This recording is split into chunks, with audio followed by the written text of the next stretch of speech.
Everyone, Alan Kirbishley kept under wraps what is always a big decision for a manager to try out a new goalkeeper. Stefan Andersson in for the dependable Dean Kiley after watching from the bench all of Charlton's previous Premiership games in his first season in England.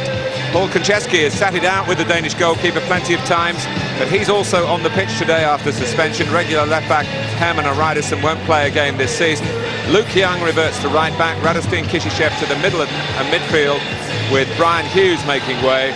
Sean Bartlett's another casualty, so Franny Jeffers gets another chance to show whether he can recreate the early promise of a career that started with an Everton debut as a 16-year-old against Manchester United. But like Charlton, United have issues in goal and at left-back. Tim Howard had a couple of nightmare moments in the recent matches against Newcastle, so there is this recall for Roy Carroll, whose current contract runs out at the end of the season. John O'Shea comes in for the stricken Gabriel Ainsay, who's in a race against time to make the FA Cup final, now under 3 weeks away. Wes Brown switches to right-back to replace Phil Neville. So Mikael Silvestre gets his place back after 3 games on the bench, and Paul Scholes likewise after a one-match ban, of course, in midfield. Ruud van Nistelrooy, for the record, still resting a sore ankle. Well, Charlton, another club who like this 5-man midfield system. It is geared to protect as much as anything. Kishishev will be obviously the most holding player of all. And when you look at Jeffers up top, it's not the kind of system where Charlton are just going to bang this up to Franny Jeffers. It's one where I think Holland and Danny Murphy in particular have got to get involved in the build-up. And balls into Jeffers have to be good, have to be balls you can get control of and hold of. And then bide his time, wait for support, particularly from the 2 wide players. They are a threat, Johansson and Ramadal. But it's got to be a patient game, and I think they're going to have to soak up some pressure and look to use the pace of Ramadal, maybe in particular, down that right-hand side. Well, for Sir Alex Ferguson, he's often played this 5-man midfield, but he didn't against Newcastle, and I think it suits Wayne Rooney more to play in the position we have him there, and that's just off the front, in that little area where he can really do some damage. I mean, Fletcher doesn't give them natural width on the right. Giggs does on the left, we know about that. Darren Fletcher will probably play out to in far more than Giggs will. But Wes Brown will supplement that, coming down the outside if the gap is there. But it's a formidable looking side, I have to say. The strength right down the middle, you can see there's no weakness there. There may be some out, but you look at the 2 centre-backs, the 2 central midfield players and the 2 front men, that's pretty impressive.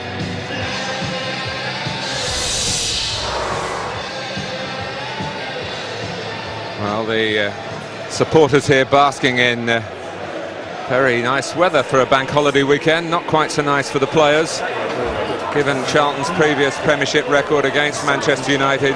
2 draws, 9 defeats, no wins. This is hardly the fixture that suggests Charlton can get out of their usual end-of-season tailspin.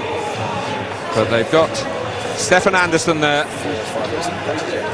Obviously a little nervous, Andy, in this wait before his debut for Charlton Athletic. It's a mixture of nerves and excitement, I think. You know, when you remember your debuts at clubs you've been at, and he looks across and he sees Keane and he sees Scholes and he sees Ferdinand and he thinks, oh dear. But he'll be excited about it. He should be, because as a footballer, that's what you want to do. You want to be tested, you want to play. Manchester United's efforts to regain the Premiership crown will start earlier than you might think. They hope to avert a repeat of this season's costly, sluggish start by bringing forward their pre-season. The players will report back towards the end of June rather than the usual 2nd week in July, so summer holidays start right after the FA Cup final, which might be at odds with England's trip to the United States. Please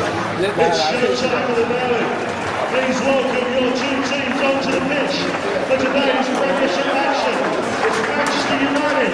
Well, congratulations to Chelsea from Manchester United. The Premiership has gone, but 2nd place still a possibility for them. A win here will put the pressure back on Arsenal at the Hawthorns tomorrow night. It's Mayday at the Valley. It's live right after the break.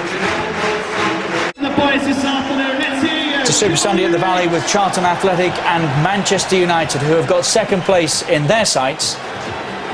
We are interactive, of course. Wayne Rooney first up on Player Cam. Sky Digital viewers, push the red button on your remote control. Commentators, Andy Gray and Martin Tyler. Thank you, Richard. Right on cue. Manchester United kick-off. At the pretty verdant Valley. 4 points behind Arsenal with 4 to play. And both those clubs having to doff their caps in the direction of Stamford Bridge. John O'Shea. And Rooney is round Anderson. It's a difficult angle. He looks to set up Darren Fletcher. And what a welcome to the Premiership for Charlton's new goalkeeper, but he's survived it. Just about, but he should be one down and he should have conceded his first goal. They just don't deal with a little flick. And they don't defend this very well. And the only surprise is the poor ball from Wayne Rooney. Not a difficult one by his standards. Just needs to drop this in front of Fletcher. And Fletcher, with any part of his body, if it's below head height, would surely score. He just gets a little too much elevation in that. And Fletcher can't get enough purchase on the header. That is a let-off. Needed again. Stefan Andersen, 23 years old, 1 cap for Denmark. He's had to live with the tag in his own country about being the next Peter Schmeichel. Which will mean a lot to Manchester United fans. Yeah, well, just quickly on Manchester United, we talked about the system they might use. We had them down as Rooney off the front, Martin, but early on we see Wayne Rooney is playing off the right-hand side with Fletcher narrow in midfield alongside Scholes and Keane. So they've reverted back pretty much to 5 at the moment. Whether that changes during the game, we shall wait and see. And that might well be down to the fact that they expected Charlton to play the way that they are playing, which is like for like. With the greatest respect to Charlton, Mr. Tyler, if I'm manager of Manchester United, I'll let Charlton worry about Manchester United, wouldn't you? Well, I would, but that's been said about Manchester United all season and the way they've been playing by a lot of their legendary figures from their past who felt that there's been an unnecessary air of caution from Old Trafford, and we are talking about a season whereby Manchester United might end up with their lowest tally of goals since the start of the Premiership in any campaign. But it's winning football that he's in the business of providing. But 3rd place, if that's where Manchester United do end up, of course, is below expectations. Charlton having to deal with a similar thing at their level, down at 11th place. It's not quite the 7th that they ended up with in May last year. But here's Romadal, plenty of pace, and a win against Manchester United under his belt in the Champions League for PSV. But most of the Charlton players have never beaten Manchester United, and most of the Manchester United players have never lost to Charlton. Kishishev. Jeffers took it round Ferdinand. Great stop by Roy Carroll on his return. Brilliant play by Jeffers. And it's been an outstanding start to the game. He might just have done his going, Roy Carroll, a little bit there. Shakes the head, but this is a stunning save. Jeffers does brilliant. Pulls on the back of Ferdinand and does everything else that you would want the front man to do. Instant control. Sets it to hit immediately. Hits the target. Whacks the goalkeeper. What a stop, sir. Giggs. Came off for Young, collected by Hollander. Just found space for the back pass. Anderson's kick had a little bit of the Tim Howard at Old Trafford last week about it, but some days you get away with it, as Anderson's done here, and Howard, of course, set up that opening Newcastle goal. Smith, Rooney, past El Kakuri. Young got a slide in. Murphy. Well, having been at St Mary's yesterday, Andy, it looked like it might be more of the same. Here's Romadal. Kishishev in the midfield again today to try and steady that department. Matt Holland, good movement by Romadal. Ferdinand trying to hair across, but Charlton man has beaten him to it. Holland supports Romadal.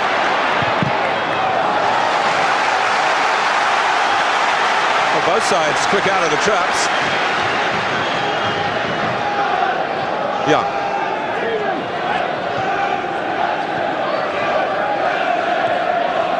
Danny Murphy, of course, if Charlton are looking to someone to be a talisman. He's been in a winning team against Manchester United on 7 occasions and 3 times scored the winning goal in his Liverpool days. One of those was a cup final, a League Cup final in Cardiff.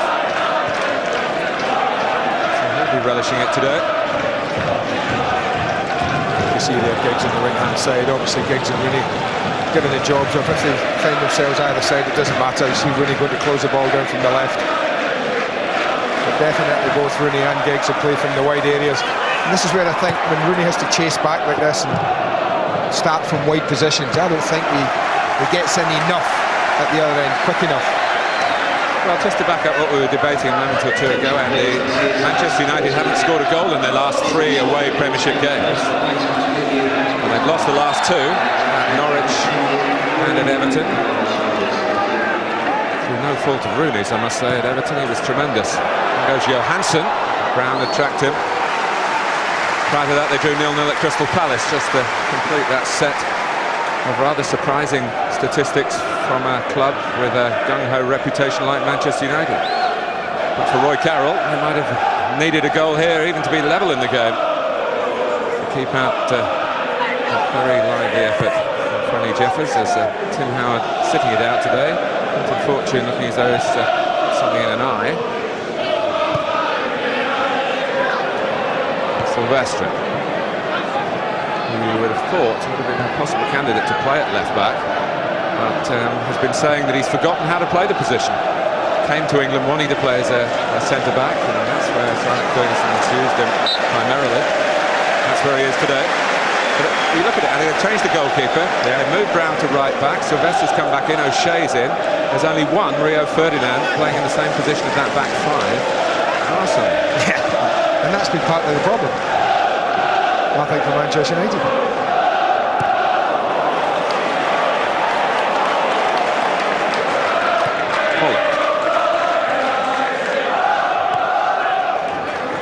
Curry of the new signings, perhaps the most successful, and he was perhaps the least heralded. Murphy, who's been involved in every Premiership game, so he's done his bit. His first season at the club. Oh, Rooney has carved it into a shooting chance. Talk about teenage kicks. These usually end up in the back of the net, but not quite this time. But where does he come from? He comes from that central area, and he's drifted in from that left-hand side. And I just think he affects the game so often. If we can get him in that area more often than not, and take away that, not wanting to get wide, but you don't need to defend, Wayne. Just get yourself back in and get yourself in a position where when United get the ball, they can find them quickly. I just think the wide area is restricted a little. Scholes, who can push on and loves to do so. He's ahead of Rooney now. Not that far ahead of him.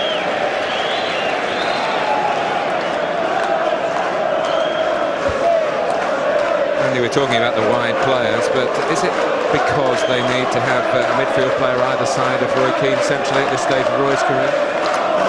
I don't think so. I mean, you're telling me that Roy Keane at 32, 33,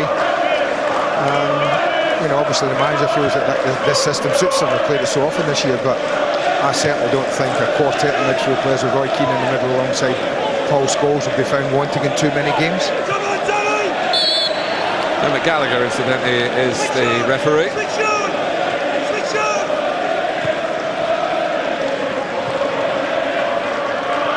O'Shea.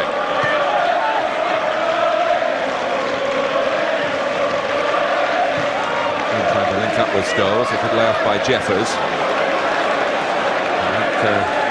Romadal is behind the right back, Luke Young. Fischer Chef, Holland. It's a nice bit of keep ball by Charlton, but it's in their own territory, and when they stick it long, if you don't find the one forward. Yeah. It's a downside of this system, I have to say. You have enough possession there, and you have to pass it. Because the ball, as you say, up to the front man isn't at the front man, then you've given possession away. Kirbishley actually asked me, Andy, to shed a bit of light on why Charlton play like this, because back at the end of October they were leaking goals so regularly that they felt there was trouble in the camp, and they had to do something to sort it out. They set up this way at Spurs, first week in November, 1-3-2, and they've stuck with it ever since. And it's taken them safely to mid-table. Jeffers is deep, he gives it away. Rooney, more quick footwork, very good block by El Khakouri, needed to be. That was a super block from the defender. Will look threatening every time Rooney gets in that central area with the ball at his feet, 30 yards from goal. I think he's going to pose a problem.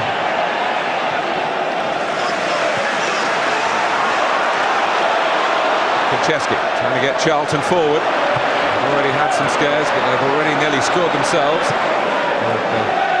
Less of the ball. Wes Brown, good enough right back to go to the last World Cup with England. There's a cover in that position for Danny Mills. Gary Neville missing out through injury. And today, just to remind you, missing out through suspension. And his younger brother Phil has missed out through selection.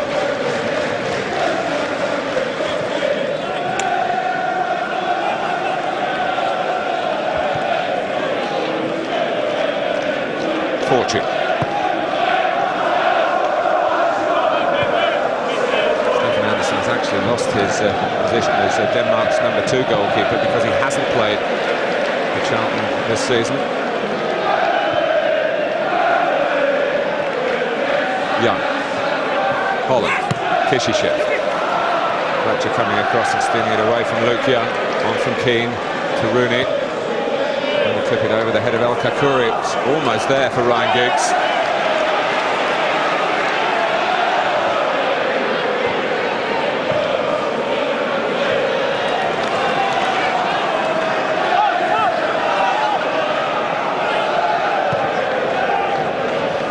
Really now, one of Manchester United's deepest players at that moment. He looks natural wherever he is. Was almost into the stride of Alan Smith. So Dean Kiley, after 80 consecutive appearances, has been asked to stand down today. It's been spelt out here at Charlton Athletic that it is for the longer-term good of the club. Kiley taking it like a true pro. The last game Dean Kiley missed was because Dermot Gallagher sent him off at the back end of the season 2 years ago. He missed the first game of the following season, and Simon Royce played here against a team from Manchester, Manchester City. Scholes with the corner, headed out by Franceschi. Collected by Fletcher. He almost lost it then. Kishishev. Scholes. O'Shea leaving it to Rooney. He's been setting his sights. Tell you what, the first one when he dummied it was sat there lovely for him. But this has been pretty much 13 minutes of dominance from Manchester United. They've had Charlton pinned back for the vast majority of these early moments in the game. It's been a good start from their way side. Popped it about nicely.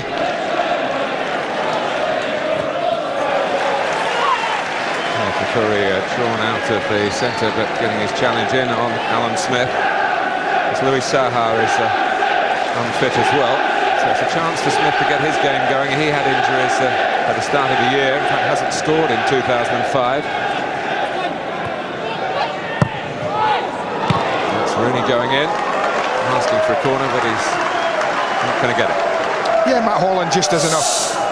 A responsible midfield player, he knows Rooney's a threat, he tracks him all the way back and just gets enough pressure on Rooney to stop him getting a clear hit at goal. Alex has lost a couple of league games away to Charlton, both in 1989, both at Selhurst Park.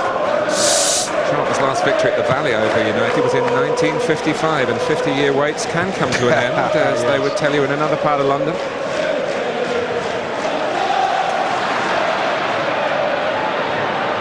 Young. Romadal. Murphy helping him out. Kishishev. The feet of Johansson, and then the shot was by Luke Young. And despite the scrambling by Carroll, Charlton have a corner. Unlucky. It just might have done. Decent run from Romadal, but this is the ball that causes the problem. And he just didn't get out in front of Luke Young far enough the ball.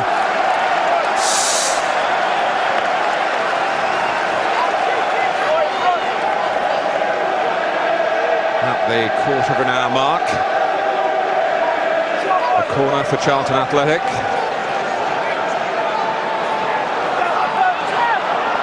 Very short, 2 against 1. Only Rooney's come out. Murphy puts it in. chasing his own header and doing it very well. And he could orchestrate a sharp counter-break here by Manchester United. Rio keeps on running as Ryan Giggs made it into space, and you've seen a centre-back come up on the left. The right-back was bearing up on the right. Others were left a bit trailing. Just played it a little bit without looking there, Ryan Giggs. He and Ferdinand had left the rest behind, really, from the corner.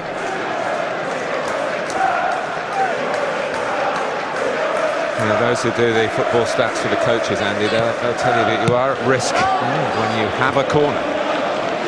Breakouts like that against teams like Manchester United. Looking wide to the left for United here. Looking ahead of Luke Young on the Charlton right. Sylvestre. One taking the pace off it. Murphy's header. It's come off the top of Scholes' shoulder. Fletcher. Scholes. Loping forward again. Letting Rooney to cut it back. Rooney forces the Manchester United corner this time.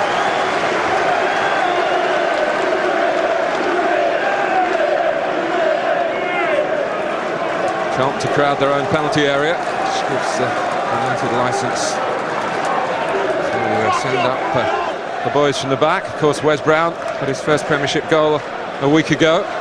And hasn't gone up. He hasn't. It's Ferdinand's turn, who still hasn't scored for Manchester United. Sylvestre has been a danger down the years, and Rooney, of course, hits the volleys better than most. The back heel, Smith's onside. What a save!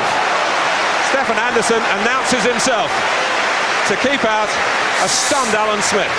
Well, we were eulogising about a save Peter Cech made yesterday. This is miles better than that.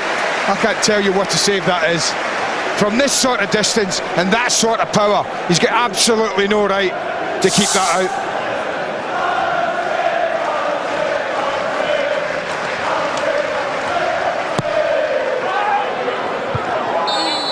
Push call against Ferdinand.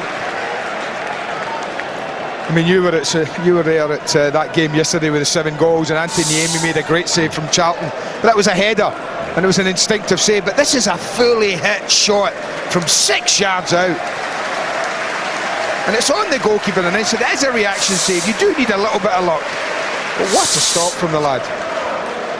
And what a start to his career in the Premiership.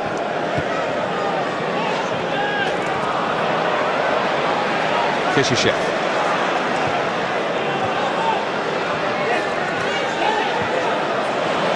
Holland.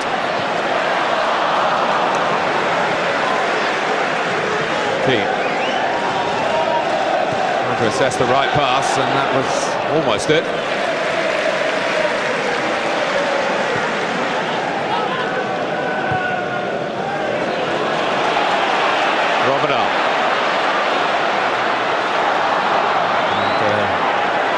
Sylvestre wanted Carroll to come, he didn't fail him in the end.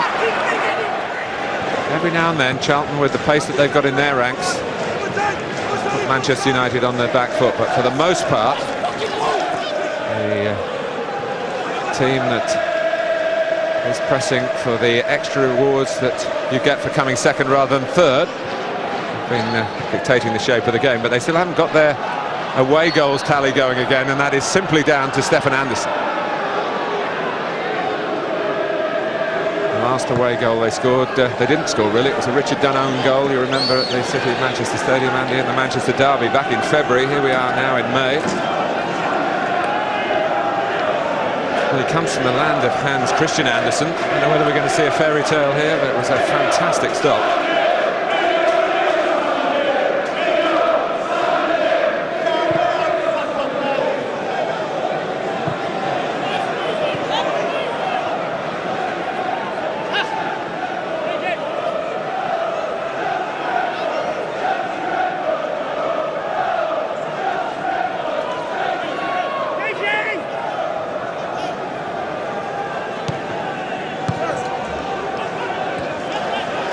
Chesky's header. He knew what he was doing. He had his eye on the ball. He didn't really need Sylvester to come and interfere with it. Rooney. Well, the deeper he gets, the happier Charlton will be. Even with the passing range like that, and it's holding off Konchesky. Fletcher crosses. Smith rather crowded out by a combination of Young and El Kakuri.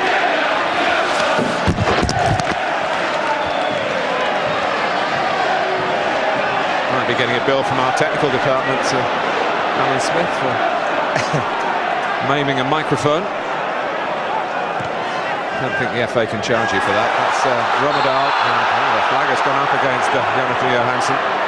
Yeah, even from the angle we're at, he certainly looks slightly ahead of play here. Yeah, just turns it around the corner. He's a good couple of yards offside. Decision's the right one, if a little late. Scholes. Chef's challenge on Giggs.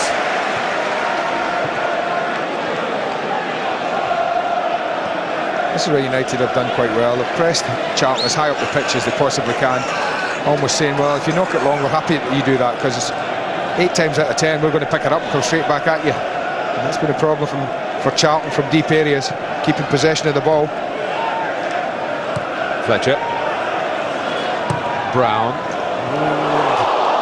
Actually, for once, Alan Smith, who's normally so alert in there, was a little bit back on his heels. Maybe he didn't expect Jonathan Fortune to miss it. Anticipation can be the name of the game. If he takes the chance early, if he takes a chance on going when Brown pulls his foot back, you know, you're taught to do that. Take a chance. If it doesn't come, at least you've made the run. He certainly would have been there. Got a little deflection, of course, on the way over. It just took it past Fortune. Key.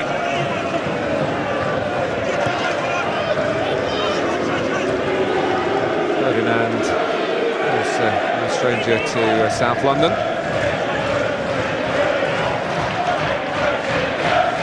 Rooney.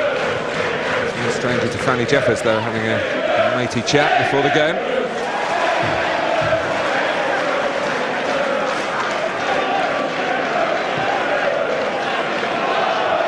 Just getting Rooney a little painfully.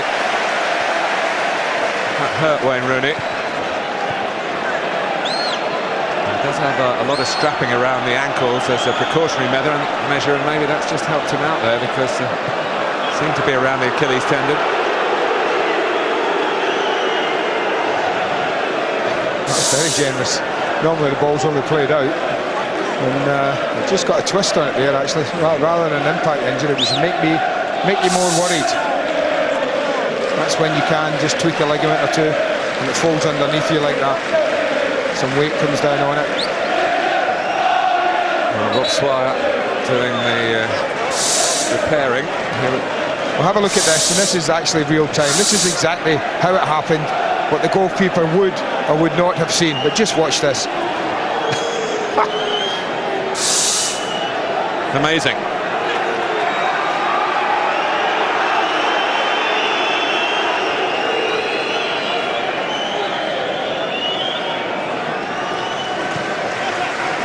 We're 20 days away from the FA Cup final, and you had to look at Gabriel Aintz's painful moment last Sunday, and it is going to be a close call for him as to whether he's going to make the Cardiff showpiece. You do feel for him.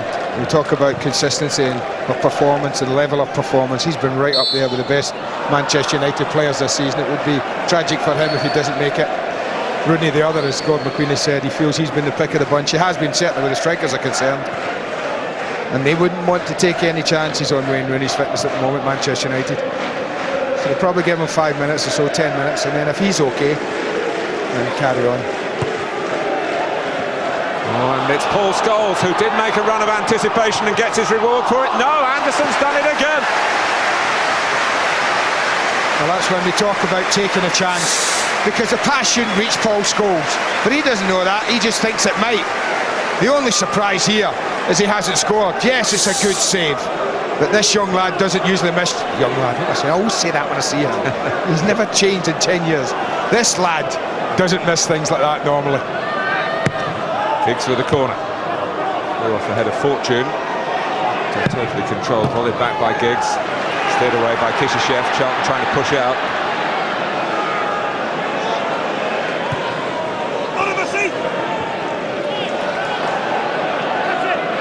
Holland. Chester, he went to Rio Ferdinand. Brown. Giggs with both full-backs outside him. John O'Shea's overcooked this one. But Stefan Anderson, Andy, is in the team really for Alan Kirbishley to find out about him. Would you say after 25 minutes he's found out enough already? How was Stefan Anderson, Stephen Anderson, Stefan Anderson? I'd want to go off now. I'd go off now and say, there you go, you've learned enough about me. But he normally doesn't miss those. He's gambled the goalkeeper, gone no, gone to his right, hoping that Scholes would play it there. He did. But it's the type of game, if I was watching a normal Manchester United away from home, Martin, I'd be saying, well, unless Charlton do something, it's not if Manchester United score, it would be when, because that's the feeling you get in this game. In the opening, 26 and 27 minutes, but you feel it's just time, because they've created two brilliant chances, probably 3 or 4 great chances. 2 brilliant saves are keeping Charlton at level. But this is not normal Manchester United away from home. They're struggling to get goals away from home. The last time they went 4 away games in a row in the league without scoring. The 4th game was away to Charlton. 1989. Oh, I thought you were going to say 1955. No. They lost actually that game 1-0 to a penalty, and Charlton of course haven't had a penalty this season, so surely that couldn't happen. Well, this has happened too much. You see that ball played from defence up to Franny Jeff, as if it's not perfect, and it's just coming back. Oh, that doesn't surprise me.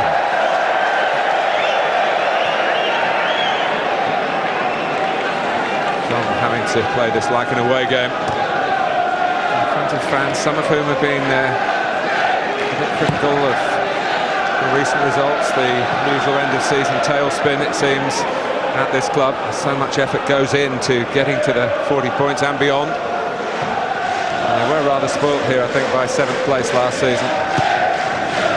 This is a league where the vast majority of teams, well the majority, maybe not the vast majority, but the majority would say that survival for another season in the Premiership equals success. And Charlton have certainly done that with Alan Kirbishley and Mervyn Day.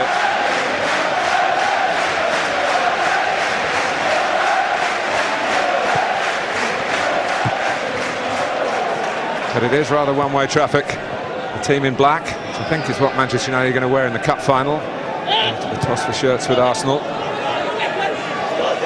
Scholes. Fletcher crosses. Comes out to O'Shea. Chesky trying to get it down and help Charlton play from the back, but there's nowhere to go. And he's lost the ball, has it? Well, he's helped by Kishyshev. He's pressed by Scholes. In the end, fouls by Scholes, and Paul Konchesky can breathe a sigh of relief. But Manchester United have recognised already the problem that Charlton have. And now the beauty of them is they've now said, right, we're going to press you as high as we can, we're going to make you, force you to play it long. If you want to slide a pass into midfield, then go on, take a chance and do that. And at the moment nothing's working. I think, you know, if they get to half-time and nothing's changed, then Alan's really got to think about giving Franny Jeffers some support up there, because it is a lot easier and you can ease pressure more. I believe if you have 2 up top, 2 targets, 2 people to work and protect the ball for you rather than the one. Brown.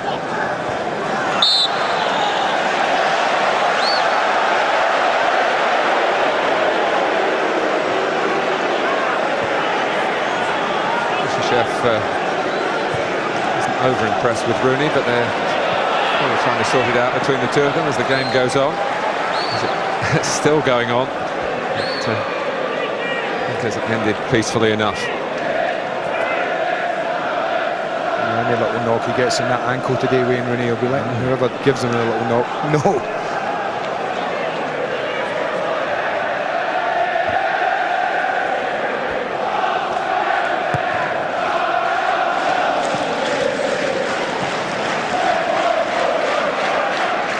Smith. Typical hustle and bustle.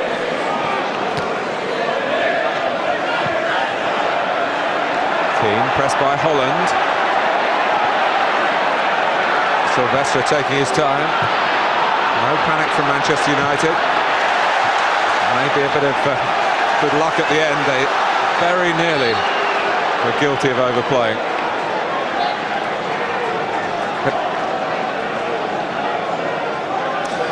Player cam on offer today, as you probably noticed, a chance to follow Rio Ferdinand. If you a Sky Digital viewer, find the red button on the remote.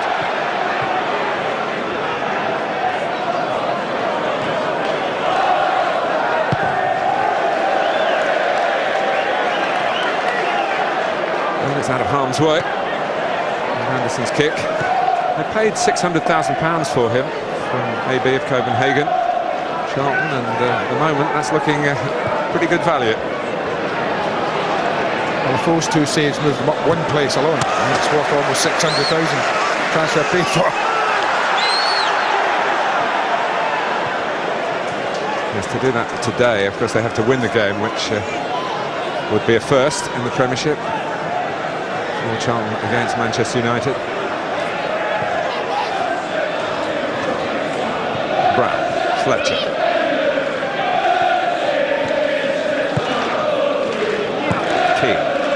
Beautifully measured, but Giggs couldn't hold it up. And Fischer Chef playing that protective role in front of the back four, and they've needed him.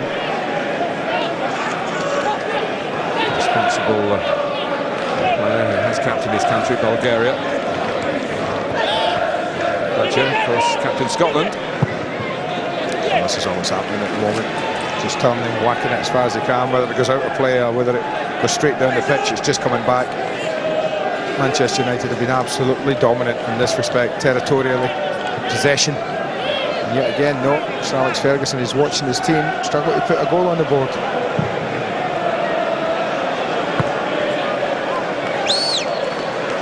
Well, they can't be down to tactics, Andy, can it? No, It's the goalkeeper and some brave Charlton defending. They've certainly been so dominant.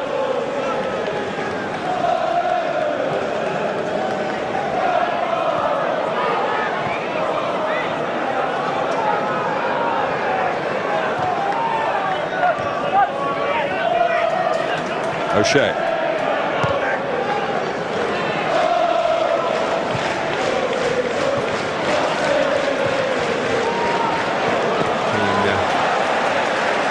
To push it forward for Manchester United again territorially.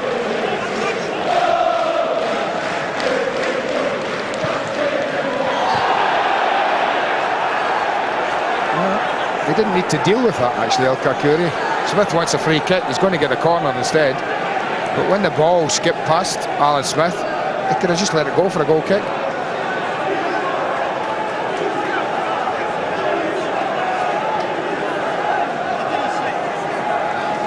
Kylie is a fine goalkeeper on his line. He doesn't come out too much. We'll see whether Anderson is made of a different material. There's no chance to come out that far. Rooney. Oh, the goalkeeper's fumbled it. And that's what happens at this level.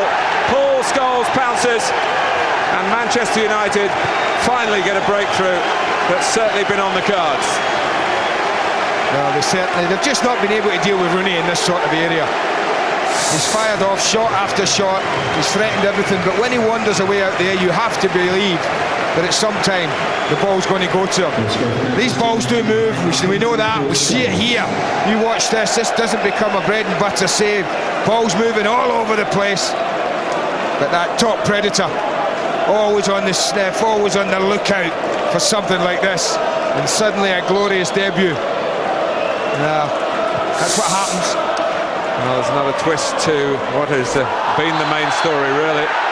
Now, Paul Scholes having just scored, and of course he's just back from suspension, having gone off at Goodison for a second yellow card. And what colour is the card going to be here? Well, I mean, you look at referees, I think there's a lot of referees would have reacted and might have gone red. David Gallagher's a lot experienced referee. Now, it doesn't look good. I mean, the way Roy Keane is saying yes, it looks like yellow. Now that would fit the referee we have in charge, I have to say. He doesn't tend to overreact. If anything, I think Dermot might underreact to certain things, and I think that's going to go in Paul Scholes' favour. It's what we talk about, you and I, for the last 12 years, that he's never learnt the art of tackling and winning the ball back. And here's an example of what we mean. It's two-footed, it's extremely dangerous. Yes, it's low, I'll give you that, but he gets away with that, and he gets away with it. Would he have missed the final if he'd have got sent off there? It would have been a 3-game ban? +1. +1? Yeah. So he would have done. He would have done. There was a concern all around Manchester United players then. Johansson. Well,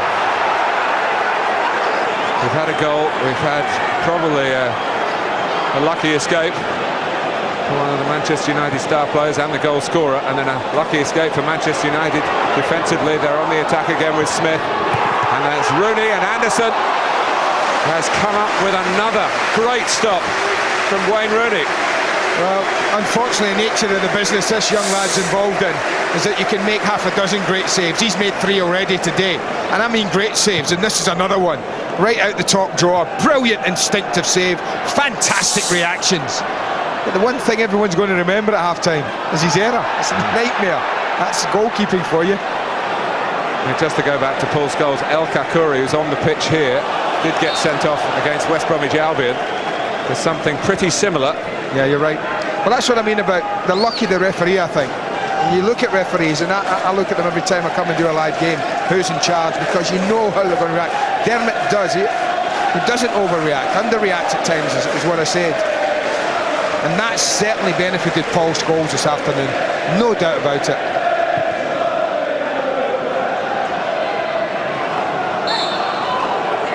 Well, it was an extraordinary minute of football for Paul Scholes.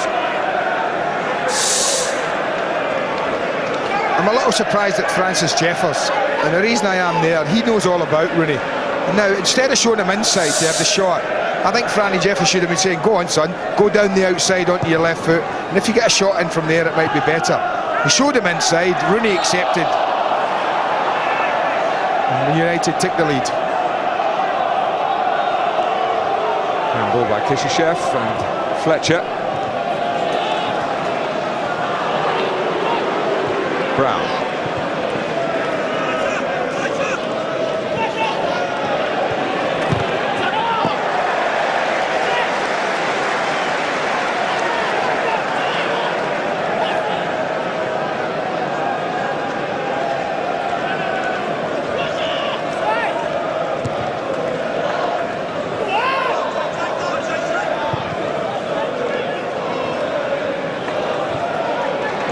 Paul Scholes will not be making another tackle off his feet today.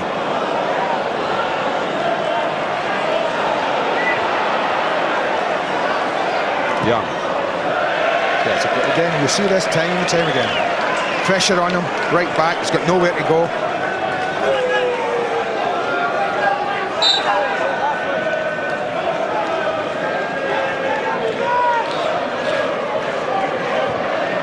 Ferdinand. You know, Charlton's current poor run really hinged on El Kakuri getting sent off. They probably, with the greatest respect to Brian Robson's men, don't disagree with me, but they were favourites to beat them here. It was early in the game, he went. And of course, they haven't won a game since then. He's been a key defender for them. He got a 3-game suspension. Well, you do ask for consistency, but we all know that it's absolutely impossible to achieve. Rooney. That's the same guy referees every game. Yeah, you know you're not going to get that. Sometimes it works in your favour, sometimes it doesn't. We know that. One or two of the managers very critical of referees this weekend. I did notice.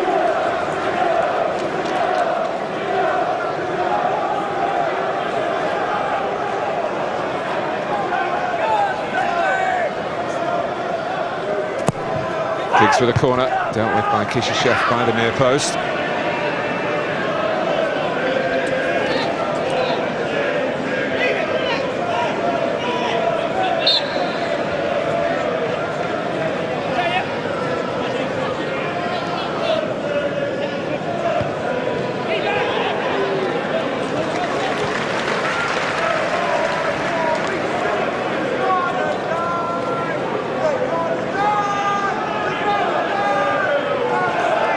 into the last 5 minutes. A fast-paced first half, most of that pace set by Manchester United.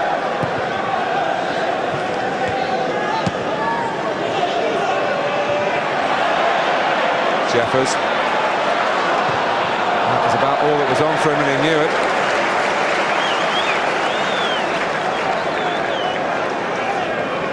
Well, it is really a cameo of what Paul Scholes has been about for years and years and years. Wonderful. Was that a deflection on the shot? Yeah. Yeah. And then within 2 minutes, in a game where United have been absolutely dominant and no need for anything like that, he jumps in two-footed. It looks like he might have changed Alan Curbishley. I talked about getting to Jonathan Johansson, and I've noticed now he's a little bit further up the pitch, and I think that's the only sensible thing to have done. I mentioned it because they need some support. They need two up top. Young. So now no one wide left. Johansson is in the middle, collected by Brown. As I say, it might take a bit of tinkering at half-time. Substitution might have to be made early for them to get that quartet of midfield players in. Holland doesn't quite have the pace to go on from those midfield positions. Using his pace to run in behind, but he was a bit too eager.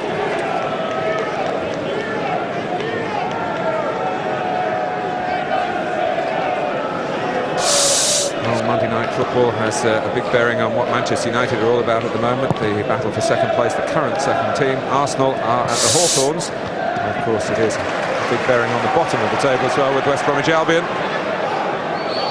Fantastic job by Manchester United legend Brian Robson has done, giving West Brom a fighting chance.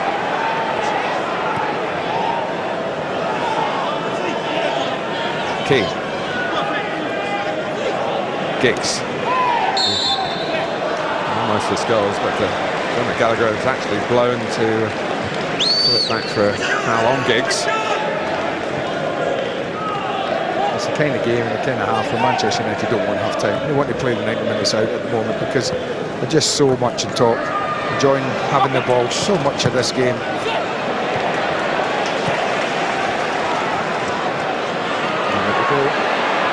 Jeffers only plays it against Giggs. It falls for Scholes. Kakuri, that's an excellent header in the circumstances. But Franny Jeffers is not able to get forward from his midfield. Burke a moment or two ago, and Charlton keeping it. If Rooney had gone down then, a decision for Dermot Gallagher. Scholes setting up Fletcher, places it into the bottom corner. Stylishly done. And Manchester United lead at the Valley by 2 goals to 0. Classy, wasn't it? Classy. And this again, look at them, look what's up top for them. There's not an outball where Charlton can take it. But from here it's about ability and class. The ability of Rooney, he just thrash this out, and then Scholes takes over. Little Luke doesn't, Luke says, go on, you want to go, welcome back to the side, and it's a beautiful finish. Cool, doesn't thrash at it, uses the players who are blinding the goalkeeper, and just slots it in. It's been that kind of half for United. The scoreline, I think, reflects their domination without a doubt. And so does the head shaking from Alan Curbishley reflect Charlton's plight. They had nowhere to go in their defensive third, caught in possession, and Darren Fletcher in the end just passed the ball into the corner of the net, and this time not even the excellent Anderson could do anything about it.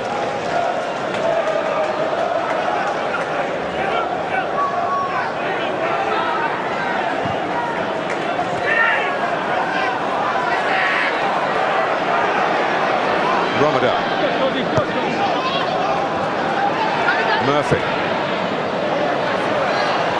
Well, we've given plenty of praise to Stefan Anderson, but Roy Carroll's save at 0-0 very early in the piece could have given Charlton such a lift.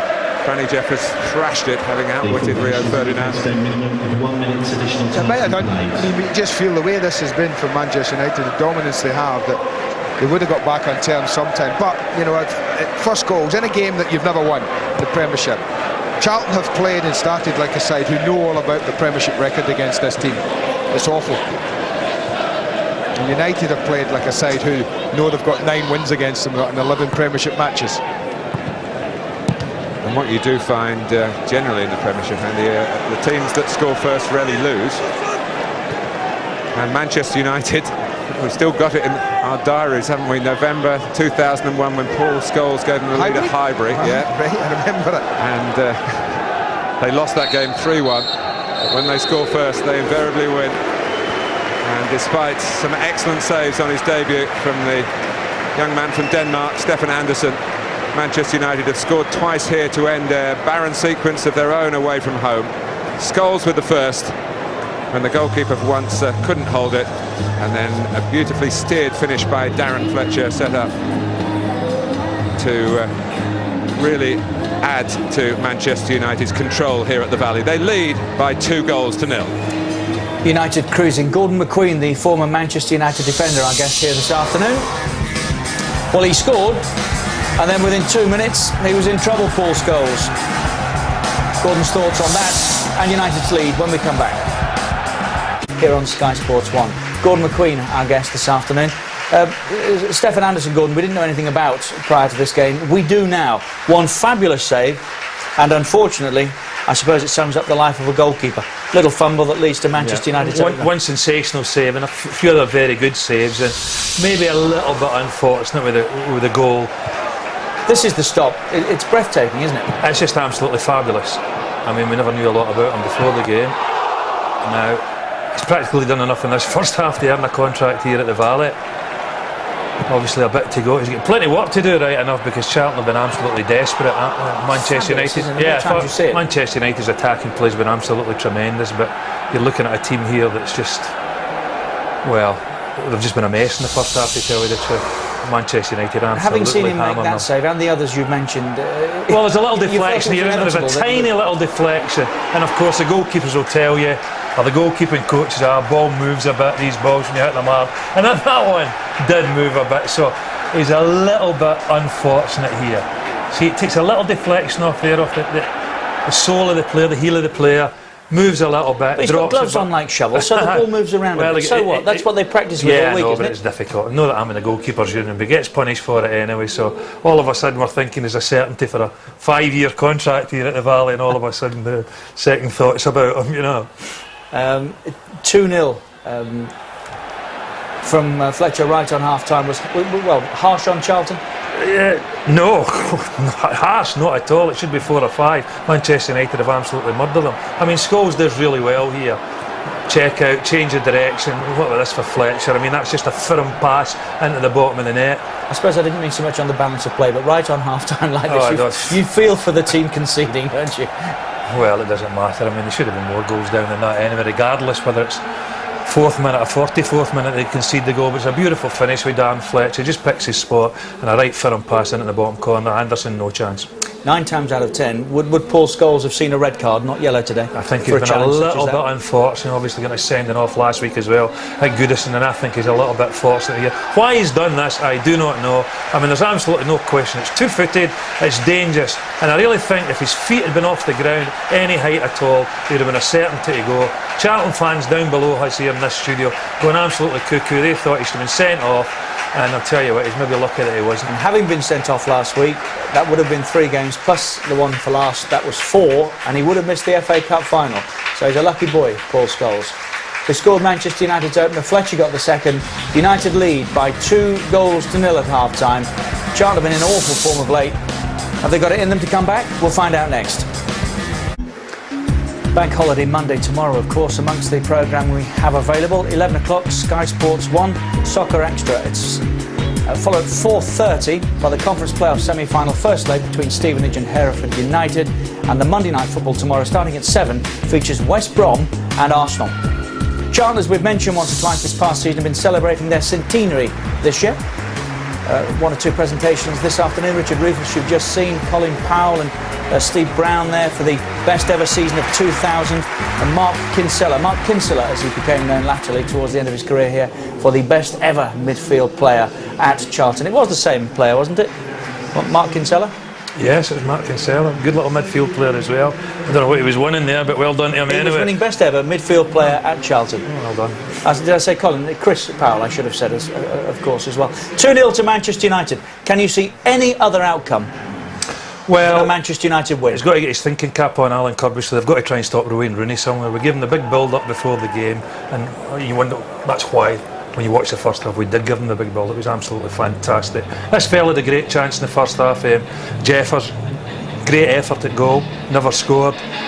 Need their two wide players to do a little bit more than they're doing. I mean, he's picked an attacking formation, Alan Kirbishley, with Romadal wide right, Jansen in the left, but I'm afraid they're going to have to do a little bit more defending than what they did in the first half, because Manchester United have been absolutely dominant and should be winning this game with more goals than what they are at this moment in time. So will they win it with more goals? Yeah, I believe they will, yeah. I want to give Paul Scholes, he is still there, Paul Scholes, on a booking. If he goes off today, he'll miss the FA Cup final. United need to be aware of that. I'm sure they are. Let's rejoin Andy Gray and Martin Tyler. Paul Scholes, who set up the second goal, and Charlton will feel that he shouldn't have been on the pitch at that point. And Richard, just in your defence, Colin Powell, a Charlton legend, definitely from a little earlier vintage, a right winger who's the groundsman here and has prepared a pitch that Manchester United have enjoyed passing the ball on. Yeah, and I don't think they arrived here thinking they would get so much freedom to do it. Well, Charlton would like to use maybe some of those legends who have been getting their presentations at half-time and prior to the game. The team that are out there have had a pretty harrowing first 45 minutes. Sorry, there's been a clash there, Martin, right in the centre circle. I think an accidental one. Fletcher and Danny Murphy, I think it is. Goodness me. Well, this is player cam, Danny Murphy. Oh, you can see Smith there. I tell you what, it's a bit like the Todd. Was it Todd and Robin Van Persie, yeah. Well, Alan Smith will hope it's not like that, because that led to an FA charge for Andy Todd, but absolutely no doubt that was an accident. But that's the way it's been for Charlton. It's been a pretty painful day. George Cooper, the physio, checking Danny Murphy out.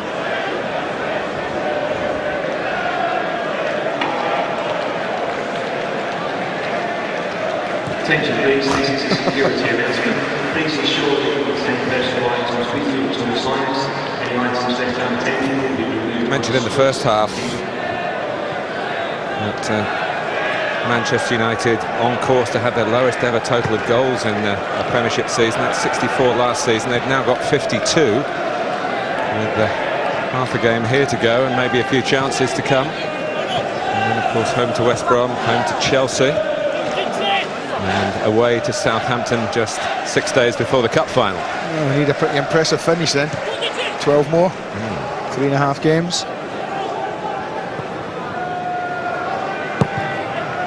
They'd like to get a few against Chelsea. Sylvester with the header. And they might get maybe a couple more here against Charlton, unless Alan Kirbishley has found some magic formula in this half-time team talk. Smith helps it on. And here is their first chance of the second half. It's Rooney's, and he's unlucky. It's off the base of the post. Such is the calibre of the player that you're always a bit surprised when he doesn't score. And now Johansson. Romadal. Another chance maybe to pick out Murphy or Jeffers. Yeah, he did.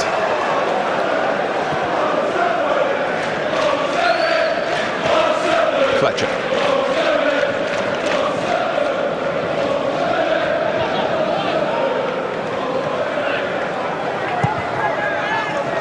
Well, it is a baptism of fire for Stefan Andersson. I think there was much doubt that was going to be the case, given Charlton's recent form. 4 defeats and 2 draws in the last 6 games. Manchester United probably need to keep on the tail of Arsenal. Rooney wraps a post. He's only millimetres away from being 3-0 to Manchester United. All it takes sometimes is 2 touches, 1, 2 brilliant passes, and they've released Rooney, 70 yards.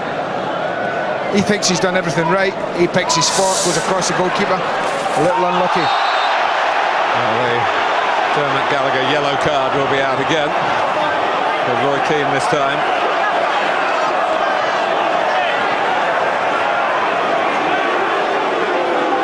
Just got to be careful. This is a rash one again. He's late. Certainly a yellow. It's not a red card, no question about that. But he's combative, and he won't shuck another tackle. He has to make it, and that's the worry. Manchester United, two of their most important players on a yellow card. Posted up by El Kakuri towards Fortune. And Jeff has spun well. Just had no strength left to get into the shot. What we should point out, Andy, of course, punishment is less for going off for 2 yellow cards. It would just be a 1-game ban, and if it was Scholes, it would be 2 for adding up. So they're okay now. Well, unless he does something to get a straight red. Johansson. And Ferdinand stayed with him. Yeah, I thought he'd done him when he shaped to go from right to left. But he just allowed Rio Ferdinand to get back at him. By Holland, Ferdinand tested in the air and passing that exam with the help from Rooney and from Brown. Somehow Charlton have got to try and get a spell where they play in Manchester United's half. And what they might be doing to try and keep people up the pitch is saying to Johansson and Romedal, don't come back too early. Let the rest of the players deal with it, and you stay up and around Francis Jefferson the way that Giggs and Scholes do around Smith. Fortune. Now Young. 5 minutes gone in the second half. Charlton trying to roll up their sleeves here and give their supporters something positive to remember from this fixture. It could have been 3 down already. I think he would love to have reached that on the volley, you know, before it sat down again, so he could have hammered it, but just then he had to take the touch on it. Almost. He's deserved a goal.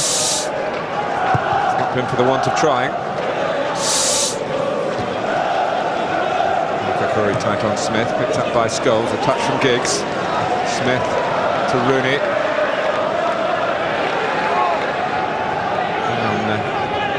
Over-committing. Just a little further forward here. Fletcher.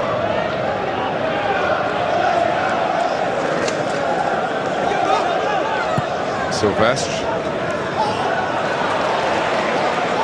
Good strength by Smith, but then good anticipation by Kishishev. Wants to see where the help is. Taken on by Murphy. Come on, Johansson. On the move, needed a sure touch. Well, sometimes the difference at this level, we talk about goalkeepers making a difference, but a sure touch makes a difference as well. Kishishev's not sure where to go, who to play in here, and gets caught really in 2 minds about what to do. But Danny Murphy, no such delay. He sees Johansson. Control just not there.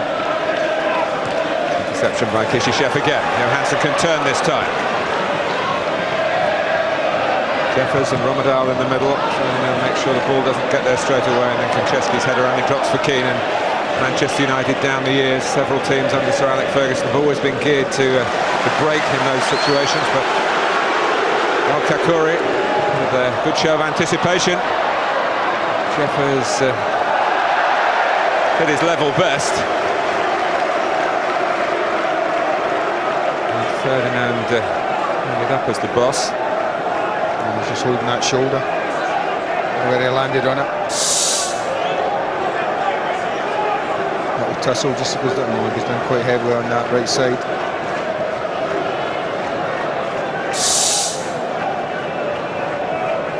Just jabbed it.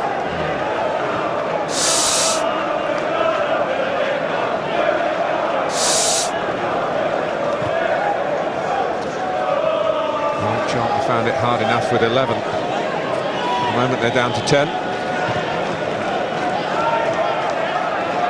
Brown. Was trying to let that run, but again El Kakuri was vigilant. Just wonder what the future holds for Ryan Giggs. His people, as they say these days, dealing with the contract extension. And facing this Manchester United policy of it, you only get an extra 1 year when you're over 30. Scholes. Fletcher.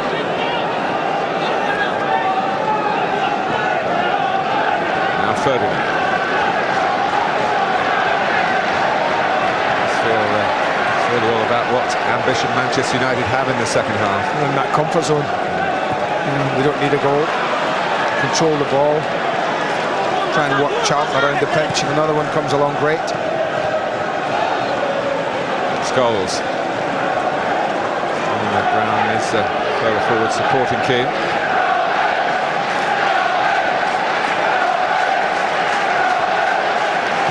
The rueful Fanny Jeffers is making his way down the far touchline as John O'Shea makes his way forward for Manchester United. Smith takes it from Rooney. O'Shea.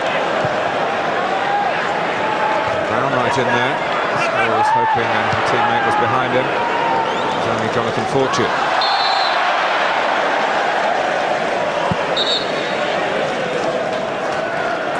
It looks like the end of the afternoon for Fanny Jeffers. It's a sad end to what's been a pretty sorrowful season for him. His first at Charlton Athletic. He hasn't had many opportunities. The tactics of Alan Kirbishley haven't suited him really since they've gone to this 4-5-1 formation. And Kevin Lisby has also been pretty much in the shadows. Is now on after injury and most recently illness. Has kept him out of the picture.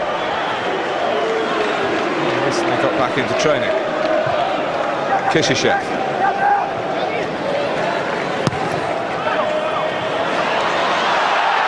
Turned by Lisby, a few shouts, more in hope than expectation that Charlton might get their first penalty of the season. Well, Lisby on as a substitute. Keith Peacock, the Charlton assistant manager, was the very first substitute ever used in league football by any club when the laws were changed to allow an extra player in 1965, 40 years ago. Keith came on at Bolton Wanderers at the old ground, of course, Burnden Park. That's why his recent autobiography, I think, has been called No Substitute. Because he started many games and was a fine player here and has been an important member of the backroom team.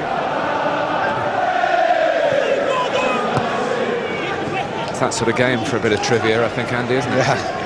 And you're going to see an awful lot of this this afternoon in the second half. United possession. They'll happily move about the pitch, taking the time, being patient. Keane. Charlton labouring. Manchester United enjoying themselves. Two-goal cushion. Opportunity to make it more. Team at even at full tilt, struggling to hang on, Charlton, to the position as it is now.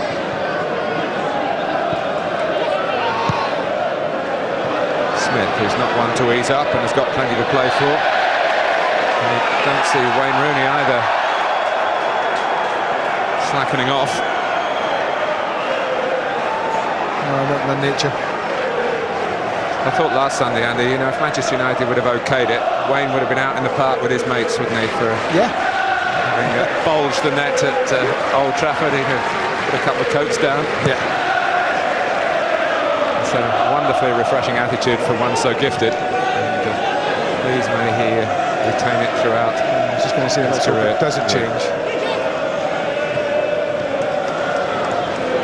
But it hasn't with Paul Scholes. He's still the same, isn't he, as he was when we were watching him 10 years ago or so.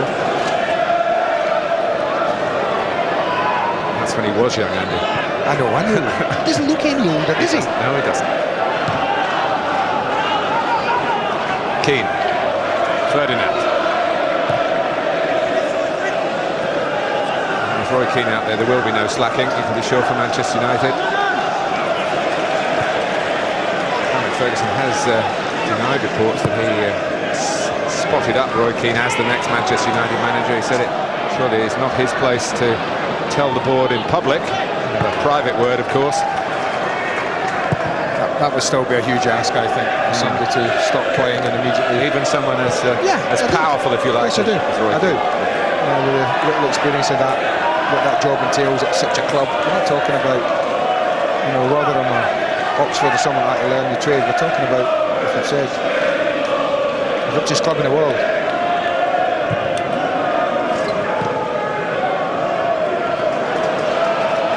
Yeah, a bit more zest in this Charlton attack. Not a lot of shape to it in the end.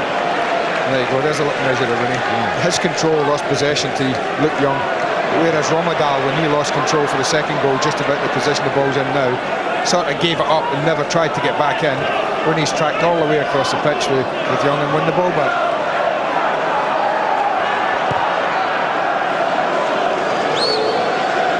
All the greatest players, whoever you want to put on that list down the years, all have the capacity for industry as well as all their other gifts. Murphy. Led away by Ferdinand, where it came from. Danny Murphy. El Kakuri, Fortune. And towards the last half an hour of what's been a long afternoon already for Charlton Athletic. It's not totally out of reach, the game. Lisby. They could get the next goal, Charlton. Johansson. Romadal. Free in attacking the cross. And that's the advantage of having 4 centre-backs in your back four. You know that your 2 full-backs, or the players in the full-back areas, Brown and O'Shea, are going to be pretty competent at dealing with any crosses that are long. Brown was then. It's a huge difference. You know, all of your back four can contest the ball aerially. Fletcher. Rooney. Slovenly touch in the circumstances from Ryan Giggs.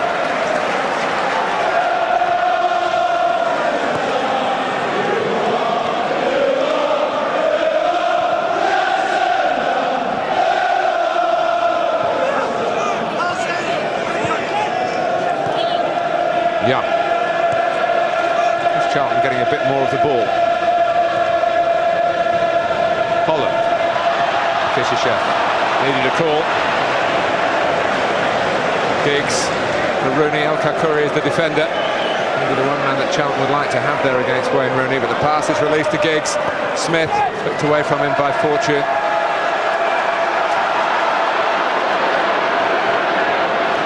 Konchesky.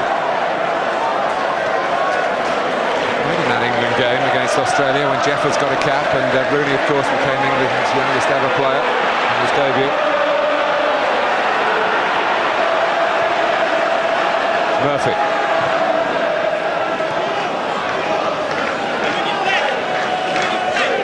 Konchesky losing Fletcher. Again, good spot by Ferdinand. Owen Smith has got the better of El Kakuri. There's no foul called here, and Alan Smith starts scoring again. It's his first goal of the year. And Manchester United lead at the Valley by 3-0. Well, you'd never guess he hadn't scored for that length of time when you see the accomplished finish he puts on the end of this. He shouldn't get this. Champions League gets a foul and you get a free kick given, but not in the Premier League. They allow the foot to come up. And the foot does come up here, but it just pokes it away from El Kakuri. And then the finish. That's what I thought Scholes would do first half.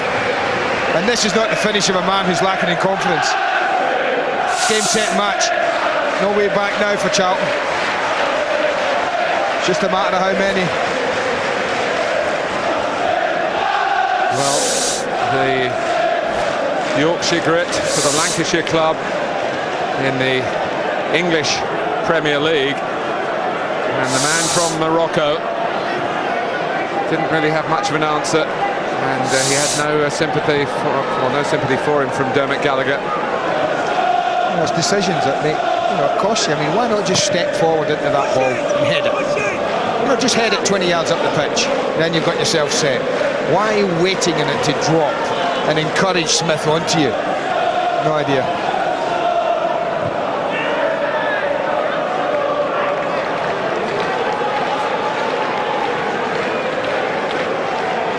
There continues to be a stroll in southeast London for Manchester United. Well, so much so that Alex Ferguson's going to make a double change now. That he feels this game's won. gives him an opportunity to give a couple of his players a half-hour break, or as good as a half-hour break.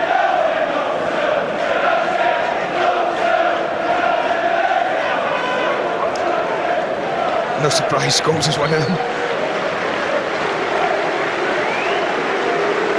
Well, who knows what would have happened had he been red carded. I think the fact of the matter is that there are plenty of other Premiership referees who would have produced a red card. Paul Scholes goes off through manager's choice, and Philip Neville comes on.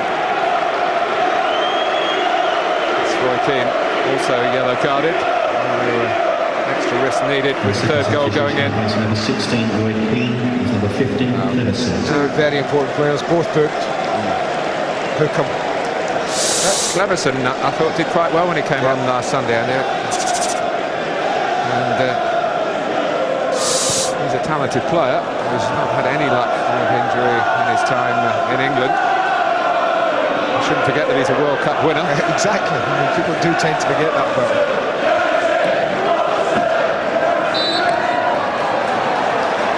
Charlton got a free kick, and that could be cue Danny Murphy.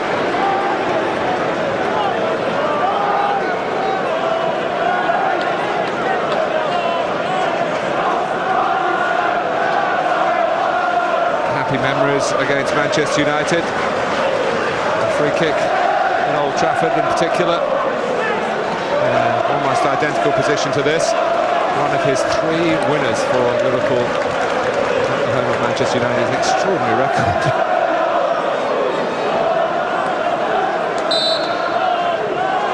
Can you give a blow to Charlton here? No.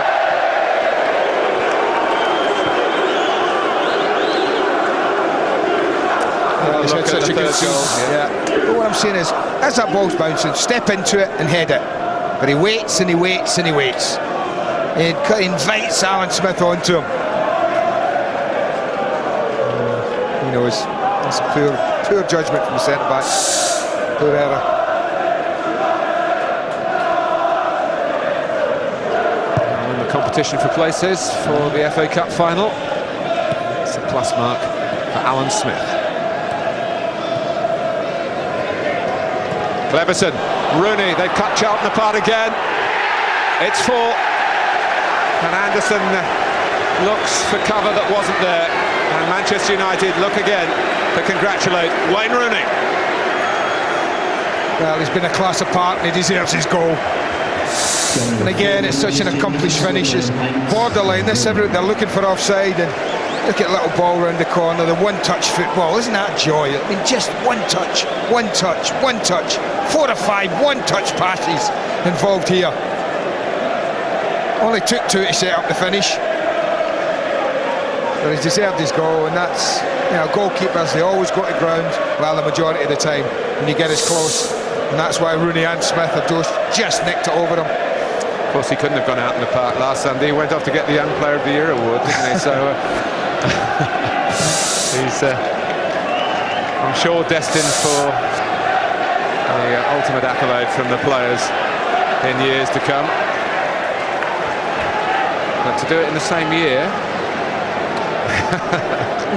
Mr. Gray is blushing alongside me. I'm not blushing, I'm chuffed. That's the heat. maybe the blood pressure. And Mervyn Day was the Young Player of the Year in his West Ham days as a goalkeeper, supervising the double Charlton change. Romadal off. Jason Ewell has been out of favour here for most of the season. This is Chrissy Perry, of course, who replaces Kishashev. Show your appreciation to number 7, Ramstein Kishashev, and replacing him, please welcome number 5, Chris Perry. Maybe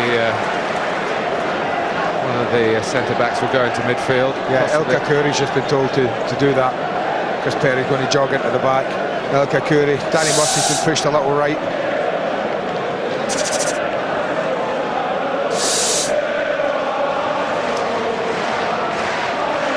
Well, it's Wayne Rooney has left Manchester United fans with another super moment.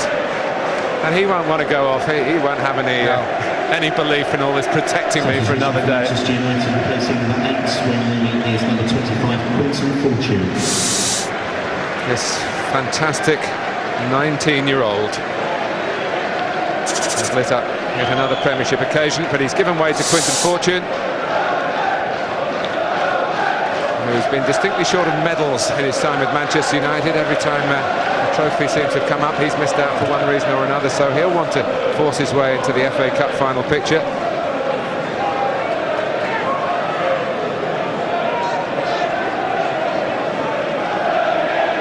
Scholes, Fletcher, Smith, Rooney.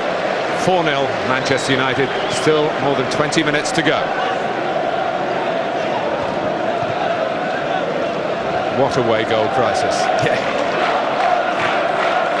Well, I said it, I think it was last week at Newcastle before the game, that they were ready to give someone a good drubbing. I felt, they've created lots of chances in games, Manchester United, and not taken them. Somebody was going to suffer. Well, Charlton know what it's like now. Everson. I'm not sure of what was behind him. I'm not sure he got the best communication from his mates either. Ferdinand. Sylvestre.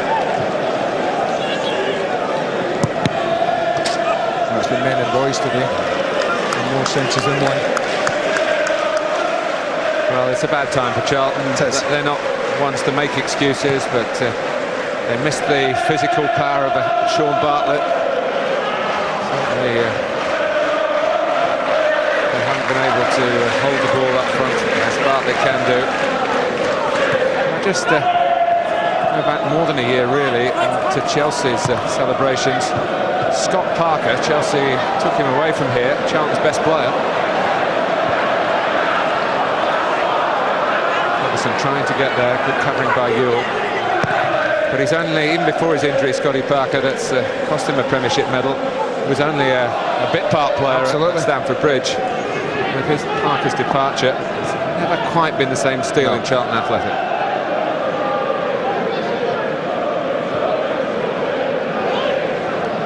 Well, you can bet your life if Parker had been wearing a red shirt this afternoon down there, that Manchester United players wouldn't have been popping the ball about midfield like this without getting rattled one way or the other. Smith, Cleverson. Everyone wanting to get in on the act here. Smith, past Young, dug out across. When you talk about dominance, you just have to, I know it's only 5 minutes of football, but you don't normally keep the ball for that length of time in a 5-minute spell. That's extraordinary. I don't think I've seen anything like that before. Does that include Charlton kicking off? Yeah, probably. That's the 2%. Smith.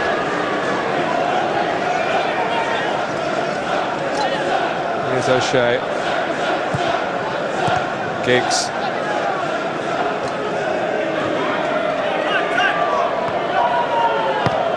There's the area of the training ground. Johansson. Lisby is allowed to go clear here. And Roy Carroll makes his second very good save of the game. And when Charlton might just have got a lift, Lisby couldn't lift the ball over the outcoming Manchester United goalkeeper. Well, I have to say, Sir Alex talking pre-match, talked about Roy Carroll, he talked about Howard maybe not knowing or mastering the art of making only one save in 90. Apart from the first minute, Roy Carroll's had nothing to do till then, so he's made 2 very, very good saves today. Yes, he's putting himself in the favourites role to start the FA Cup final. I think he is favourite. I certainly do. Should be, of course, the reverse of what happened in Cardiff against Millwall last May. Now go and sign that contract, Roy. Maybe. Yeah, maybe. But they're the difference. Lisby goes through. We've seen Smith and Rooney in the same situation in this second half, and just confidence and ability. A little dink over the goalkeeper. Whereas Kevin there going through, tried to play it along the ground under the goalkeeper who was going to ground, made the save.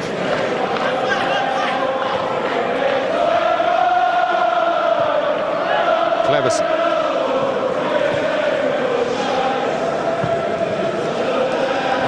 very good friends, Sir Alec Ferguson and Alan Kirbishley. But this is business. Yeah, looks like he'll be going home with a headache, Sir Alex, because Alan Kirby's is only going to get the cheap wine out if they got hammering, and they're getting that today. Giggs. Fortune. He can have a shot, not challenged.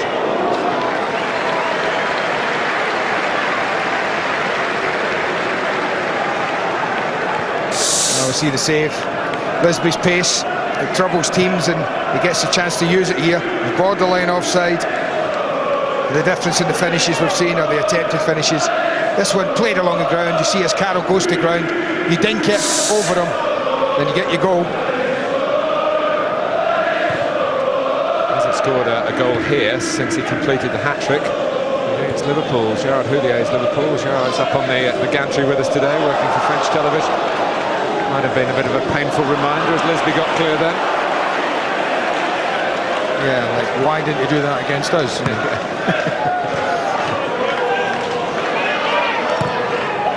Fletcher.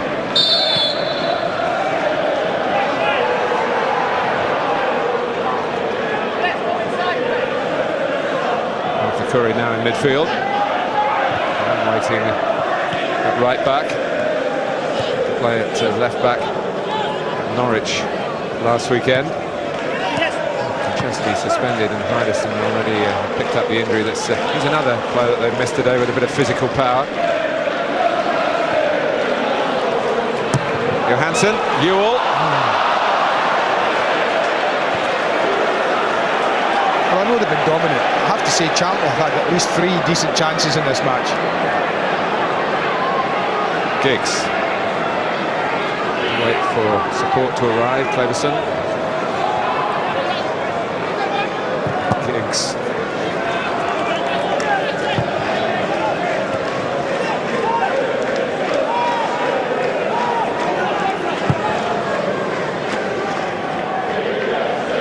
Ferdinand. Brown.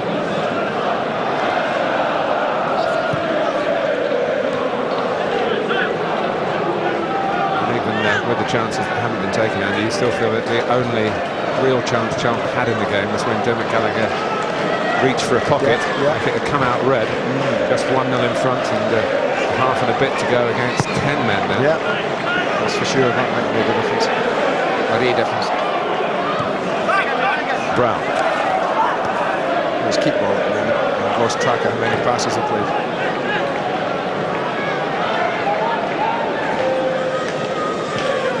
O'Shea. Fortune. Don't want to be the one to lose the ball for Manchester United here. And on it was Quinton Fortune in the end. And he was heading into an area where it's a bit harder to play possession football.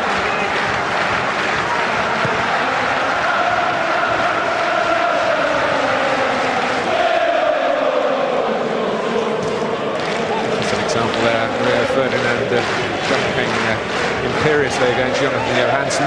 He wasn't doing that a few days ago against Duncan Ferguson. He might not have done it against Sean Bartlett here. Murphy.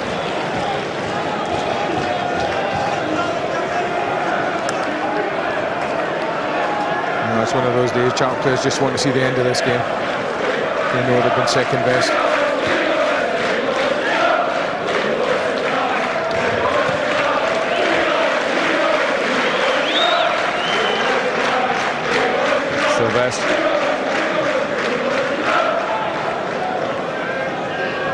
Fortunes lost it again. El Kakuri.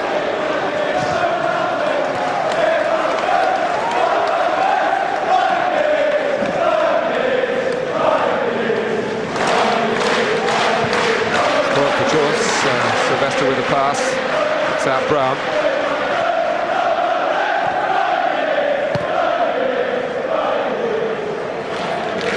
An interesting day in the Premiership for goalkeepers at White Hart Lane. Thomas Sorensen missed out for Villa because he was ill, I believe. Paul Robinson was taken off. And here we've had Roy Carroll recalled and a couple of splendid stops really out of the context of the game. And Stefan Anderson making his debut in a series of great saves. But I think deep down, Dean Kiely Might be quite glad that the boss picked this one to leave him out. Yeah, I'm trying to think. A good goalkeeper that Dean is. I mean, the finishes from United have been pretty emphatic, haven't they? He'll be thinking, would I have saved that one from Alan Smith right at the beginning? And, Yeah, exactly.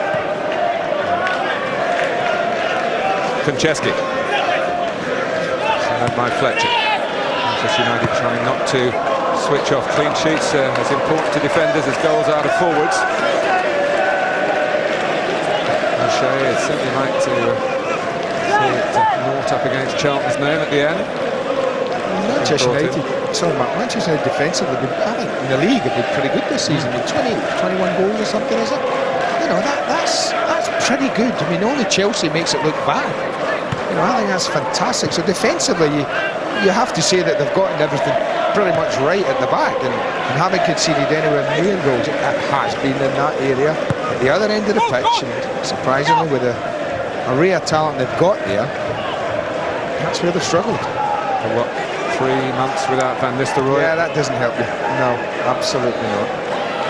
You got what, 25 goal a season man there?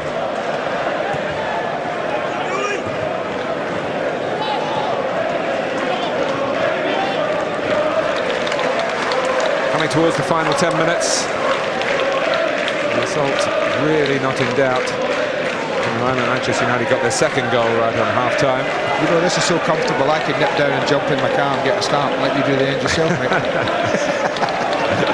It's a couple of years since you've done that, isn't it? Here's O'Shea.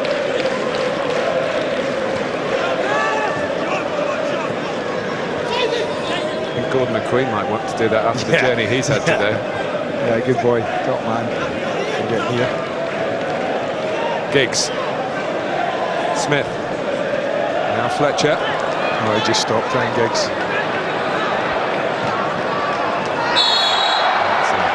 Leading on Young by Brown.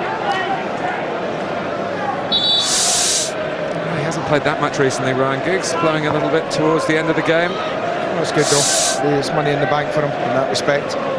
90 minutes, good fitness levels.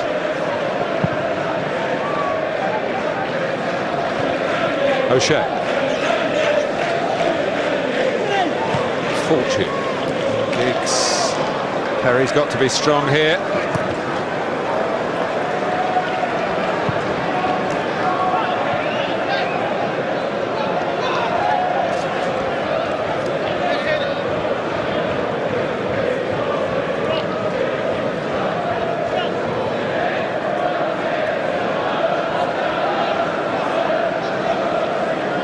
Everson. Now Fletcher.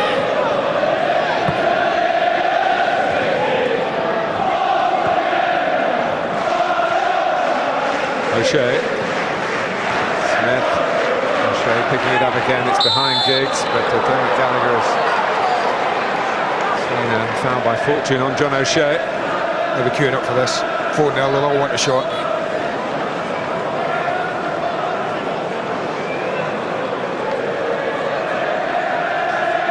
Of course, to little chats with players now saying, do you want to take it quickly or do you want me to set it up correctly?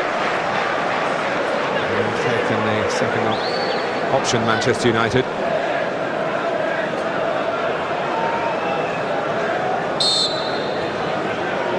Giggs might be disappointed that he hasn't managed to score yet today. It's still the case.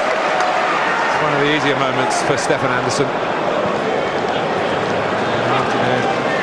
He'll remember for the rest of his life.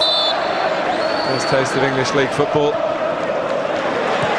And against Manchester United in imperious mood, and his own team somewhat less so.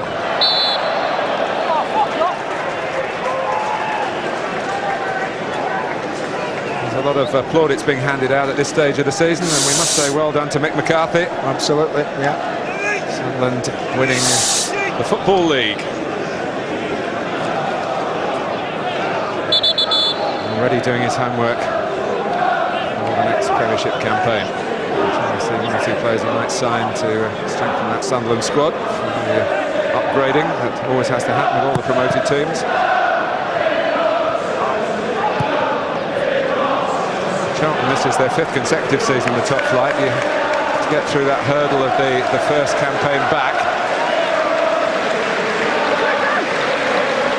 It's still a big divide between the middle and the top-ish of the table. Unfortunately for Manchester United, not the very top. And for all their quality here today, it's where they finish after 38 games that will be really the subject for major scrutiny. FA Cup final win or not. Oh, it's Wes Brown. Got the taste for a goal. Now Chris Perry. Another referee would have Chris Perry off. Yeah. Because he's through, his last player, and he would have to go off. Any other referee, I think, we'll wait and see what Dermot... that's what I'm saying. I don't think he's... I don't know why Chris Perry can think of arguing, Martin. I really don't. You know, I think Paul Scholes was lucky, but this is cut and dried, this one. Because he takes control of the ball, and he's through on goal. There's his touch. He's through for a shot. Now, you can't pull him back then and not expect to go off, can you? Well, no, even Dermot Gallagher's sense of leniency couldn't deal with that. No sooner on than sent off. And sent off for bringing down Wes Brown, going in on goal. Got the bug after last week, yeah? So it gets worse and worse for Charlton Athletic. It's been a horrible day for Charlton. Fortune. Phil Neville. 17 minutes for Chris Perry. As a Charlton substitute, and dismissed by Dermot Gallagher. We're into the last 5 minutes. It can only get easier for Manchester United. Fortune. And it's been pretty easy for most of the afternoon. Well, defeat is not easy to take, but I think the thing that will concern Alan Curbishley is the manner of the defeat. I think getting beaten is one thing. But I just think from early on in this game, Charlton have played like a side who think they were going to get beaten. Brown's cross. Heads it away over his own line. You think with this system, Jason Hewell would have been a regular with the need for a marauding midfield player. And he's a bit out of sorts with disappointment for not being in the team in the first part of the season. Charlton have one of the best disciplinary records in the division. I think something like 35 yellow cards before the evidence today. of today, I can't believe it. If you play Manchester United, the one thing you try and do is break the game up. Rattle their cage. You don't have to go kick, but break it up. Yeah. They've conceded 8 free kicks in, 86 minutes of football. Sorry. You're asking for trouble then if a team like Manchester United slips into gear, as they have done today. Yes, Charlton's been a soft touch, and it's maybe the fag end of one season, but it also sets habits for the next one. Well, what is that, seven seasons or something where they've collapsed at the end of each season? You know them quite well here. Have they got any reason for it? Any ideas? 6 seasons. I think partly in the early Premiership years, the effort it took to get to 40 points. Not now. No. This year, there's no doubt they felt that some of the players they've lost, back to Parker, Richard Rufus, whose career was terminated sadly through injury, Gary Rowett, another stern competitor, even Paolo Di Canio, who seemed to be set to play for another season, and then decided to hop it back to Italy, to Alan Curbishley's surprise. We had Carlton Cole, who was a strong forward, on loan from Chelsea, of course, but he went off to Villa. They have been extremely easy to play against today, I have to say. It's the sort of day where the fans often shout, "Can we play you every week?" But Manchester United have been rather courteous in their treating of this massive Manchester United victory. They've done their business here, United. The owner switches to Arsenal tomorrow at West Brom. You can see it live with us, Sky Sports 1 at 7. You can bet Arsenal won't have such a easy ride as Manchester United have had today. Murphy. Sylvester. Fortune just got there. Wants to make plenty of it, but Alan Smith hasn't got any support in the centre. It's a rather hurried cross from Fortune. But it matters not a jot, really, because the die is well and truly cast here. Lisby.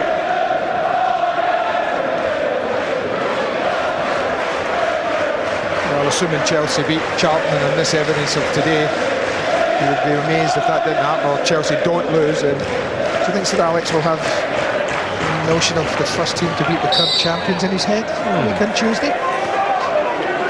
First team just to set a marker out for next season, since they were mathematically confirmed as the new holders of the Premiership. You bet. That is another match that we bring you live on Sky Sports, as you say, a week on Tuesday. Fortune. This has hardly been a match. It's been a bit of an exhibition.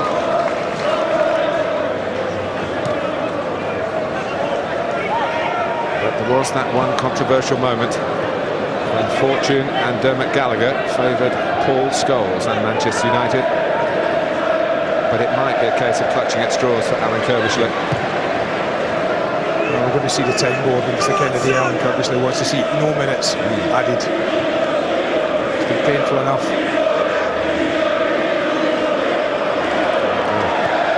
Murphy has stopped. Manchester United, of course, haven't. The whistle wasn't blown. Cleverson.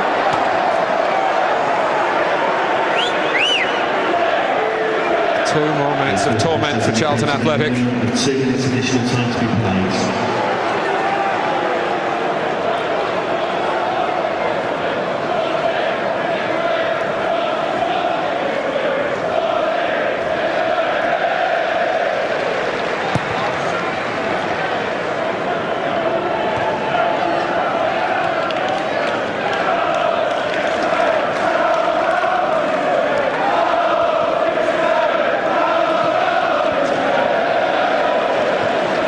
Cleverson.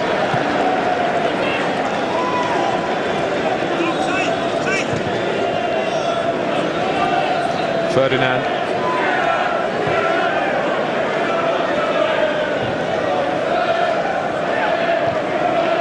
Goes on like this, Charlton might not get another touch of the ball. Just thinking that. I wonder if they'll keep it for the 2 minutes of stoppage time. They've had it for the first minute of stoppage time.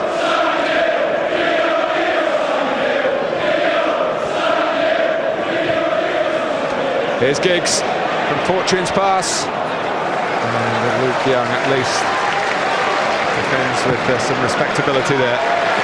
Stefan Anderson has made some excellent saves. Otherwise, this could have been a win of record proportions. Scholes and Rooney amongst the scorers. Scholes, of course, that two-footed tackle that only produced a yellow card. Fletcher was set up by Scholes. Alan Smith also got in on the act. It's back to business as usual for Manchester United. And Charlton's poor record against them extended today.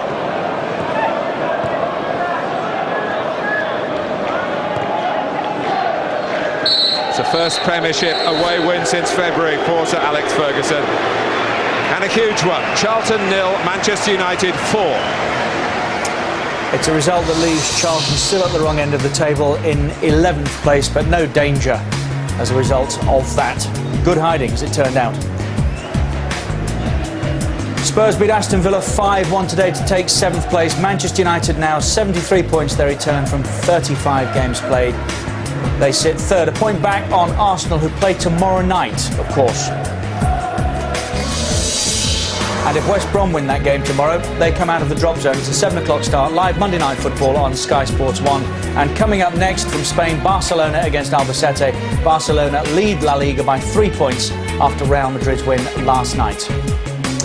Big thanks to Gordon McQueen for his company this afternoon. But as Martin was saying, very much business as usual for Manchester United.